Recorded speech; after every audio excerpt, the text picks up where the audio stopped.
What if the smartest thing a dog could do wasn't obeying a command, but choosing not to?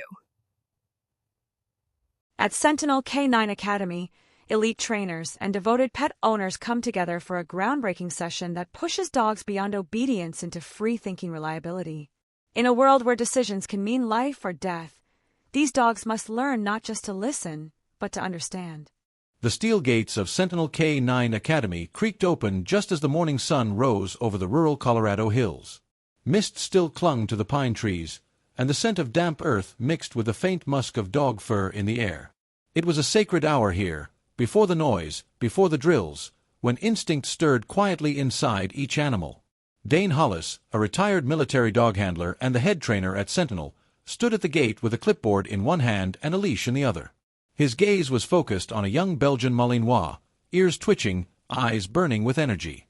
"Easy, Titan," he said softly, and the dog settled at once. Behind Dane, the training grounds stretched across 20 acres. Obstacle courses, scent walls, mock urban setups, and even a mini-farm environment. Sentinel wasn't just another obedience school. It was a sanctuary where instinct met intellect, where dogs were trained not just to obey, but to think. This week was special. It was the Free Thinking Reliability Program, an elite training protocol focused on transforming working dogs, and even smart pets, into reliable, situationally aware partners. And today, it wasn't just handlers attending. Pet owners had been invited too. By 9 a.m., the Academy's courtyard bustled with activity. Marcia and her energetic golden doodle, Biscuit.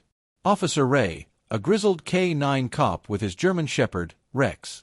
Dr. Eliza, a PTSD therapist, shadowed by Willow, her calm golden retriever in training. Gene, a Korean expatriate and former search and rescue volunteer, with his black Labrador, Nova. And at the far end, a quiet girl named Mira, about 12, standing beside a nervous border collie named Freckles. Dane stepped forward. Today isn't about commands. It's about choices. Reliable dogs aren't just trained, they're trusted. We want animals who know what to do, even when we're not shouting orders. He clapped his hands once. Titan, his Malinois, sprang to his feet and sat next to him, uncommanded, alert.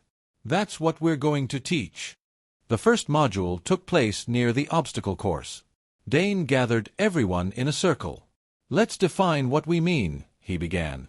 "Obedience is a hammer. Reliability is a toolbox." He looked at Marcia.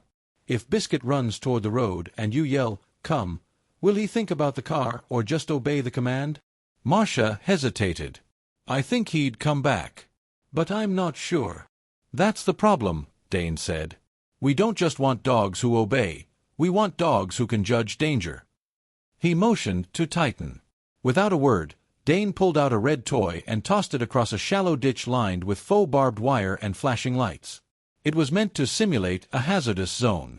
Titan paused, looked at Dane, then circled wide, avoiding the wire altogether before retrieving the toy and returning. "He didn't wait for my permission. He made a choice." The group was silent. Something was shifting in their understanding.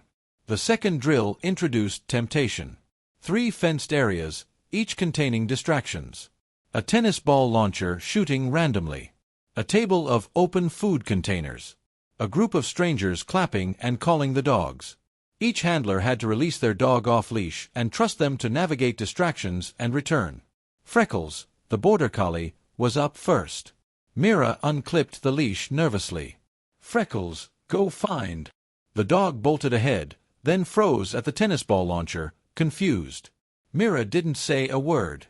Freckles looked back at her, then sniffed the air and veered toward the far end of the area. She found a scent cone buried near the bushes, a planted dummy wrapped in cloth. Freckles barked once, sat beside it, and wagged her tail. Everyone clapped. Mira beamed. "She made the right decision," Dane said. "That's independent problem-solving with loyalty."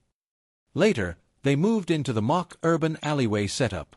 Sirens blared faintly in the background. Actors played pedestrians, children cried from speakers, and hidden scent trails crisscrossed the area. This drill was for working dogs only. Gene and Nova stepped up. "There's a missing child dummy and a decoy," Dane warned. "Choose wrong, and the mission fails." Jean whispered something in Korean. Nova's tail wagged once. Then she was off, nose low, ears back. Through alley smells and fake food stalls, Nova weaved fast. Then she paused, 2 trail options ahead. One smelled like the child dummy. The other led to a hidden beef jerky stash. Nova circled once. Then she barked and sat. Right spot. Jean wiped his eyes. She ignored hunger and followed mission instinct. Dane nodded. That's a dog you can trust in disaster zones.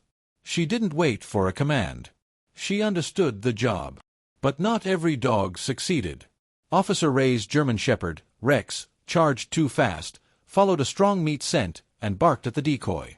The error cost imaginary time and lives. Dane didn't sugarcoat it. Obedience isn't enough when instincts aren't guided. Rex followed his nose without weighing consequences. That's the difference between a trained dog and a thinking partner. Ray sighed. He's good on patrol, but maybe not on his own. Dane offered a reassuring nod. That's why you're here. In the afternoon, Marley, a rescue dog behaviorist, introduced Rusty, a copper-colored mutt with one ear and a haunted look. He was labeled unadoptable. Fear-reactive. But watch.